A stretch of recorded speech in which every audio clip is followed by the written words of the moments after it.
President, sir, we are so deeply sorry to have questioned your singular and delicate genius.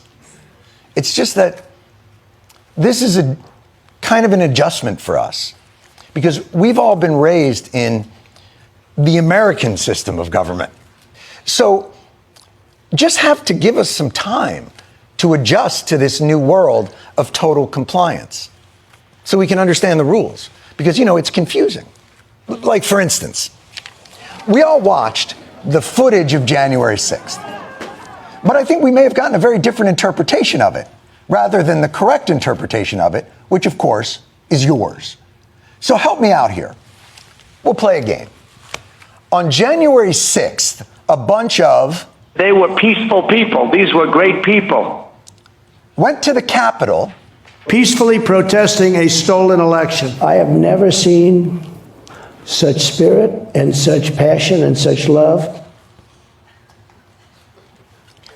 But while they were there... Capitol Hill police officers instigated the violence that day. So the people we saw earlier beating the shit out of police officers were hardworking, loving people provoked by law enforcement. And ultimately, they deserve a... Full pardon. Got it. Don't agree that's what actually happened or what should have happened afterwards, but at least it sets a precedent. But now let's jump ahead, I don't know, a day to January 7th. We've all seen that footage. I think I know what I saw that day too, but let's go through it again with the correct interpretation. On January 7th, a highly disrespectful, deranged lunatic woman, professional ICE agitator, domestic terrorist, did what? This woman used her car as a weapon And tried to run over an ICE agent. an attempted murder. And so she was shot and killed. So while very little of the descriptions that you were saying matched what we all saw on the tape, the important lesson here is what? She brought it upon herself. Motherfucker. We are in a confusing, dark place. And this is where, quite frankly, rule of law and institutions are kind of an important framework. But now that those are gone, what's our North Star? Do you see any checks on your power on the world stage? Is there anything that could stop you if you wanted to? Yeah, there's one thing, my own morality, my own mind. So nothing. But thank you, I'm no longer confused. Couldn't be more clear.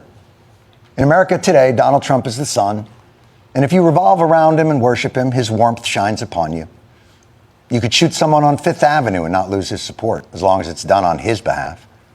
But if you do not support him, if you live in the darkness of what I guess we will refer to from now on as blue states, fearing the day he turns his terrible wrath towards you, whether you're a single human woman on a side street somewhere in Minneapolis or a sovereign nation that happens to have land and resources that we, a larger sovereign nation, think we also might want. And so his people are making a bet that adhering to a principle of forced compliance and coercion will give us a more stable and prosperous America than a principle of shared alliance and common interest. It's kind of a tough bet because I read somewhere, I don't know where, that people have inalienable rights granted by a creator, not a king.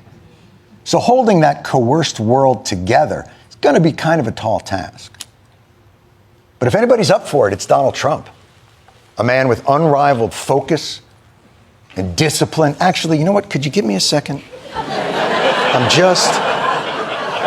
so curious. I just want to go and see. Mr. President,